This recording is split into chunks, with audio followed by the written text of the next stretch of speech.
Bonsoir. Ce soir, c'est Mamie qui raconte l'histoire de Nina et les ours. Dans l'hiver de Saint-Pétersbourg, Nina rentre de l'école. Il fait froid. Elle souffle sur ses doigts. Soudain, une carriole surgit, traînée par des chevaux. Un homme crache du feu pendant qu'un autre annonce : « Le fabuleux cirque de Moscou vient d'arriver dans votre ville. » Nina court chez elle. « Mamouchka, Mamouchka, le cirque de Moscou est là. Allons-y !» Le visage de Mamouchka devient soudain triste. « Non, non, Nina, ne me demande pas d'aller au cirque. C'est au-dessus de mes forces. Je ne peux pas. Le cirque de Moscou, plus jamais. » Mais cette nuit-là, Nina ne peut pas dormir. Pourquoi Mamouchka a-t-elle si peur du cirque? Nina a trop envie d'y aller, elle.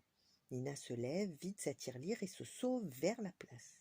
Dans la nuit, l'entrée du chapiteau est illuminée comme une église.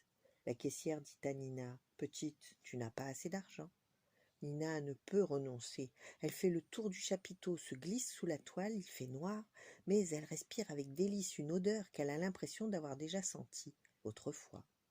Dans la pénombre, elle renverse une pyramide de boîtes de métal. « Qui va là ?» s'écrie une voix. Nina veut se sauver, mais elle se prend les pieds dans les cordes, elle s'étale et n'ose plus bouger.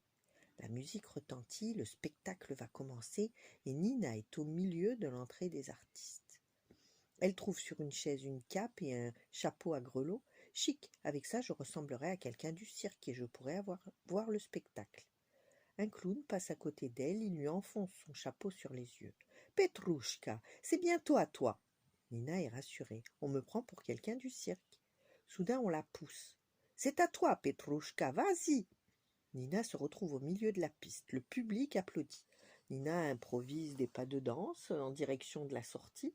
Elle n'est plus du tout contente qu'on la prenne pour quelqu'un d'autre, mais elle n'a pas le temps de se sauver. Les ours font leur entrée. Un ourson fonce sur elle, bientôt suivi de la maman ours. Nina est paralysée par la peur. L'ourson la renifle, puis il lui lèche les mains. L'ours, dressé sur ses pattes arrière, s'approche de Nina. Et après avoir senti son odeur, il se couche à ses pieds.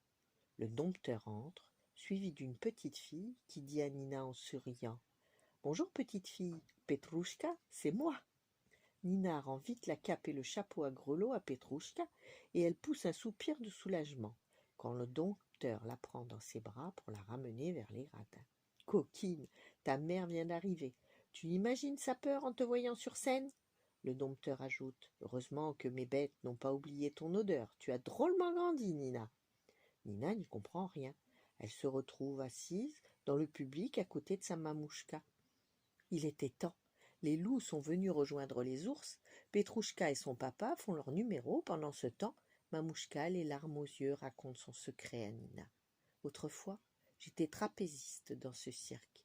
Petite, tu jouais avec Petrouchka et les ours te connaissaient bien. Un soir, après un saut périlleux, je n'ai pas rattrapé le trapèze. Je suis tombée et j'ai eu la jambe brisée. J'ai été soignée, mais la peur ne m'a plus quittée. J'avais juré de ne plus jamais revenir au cirque.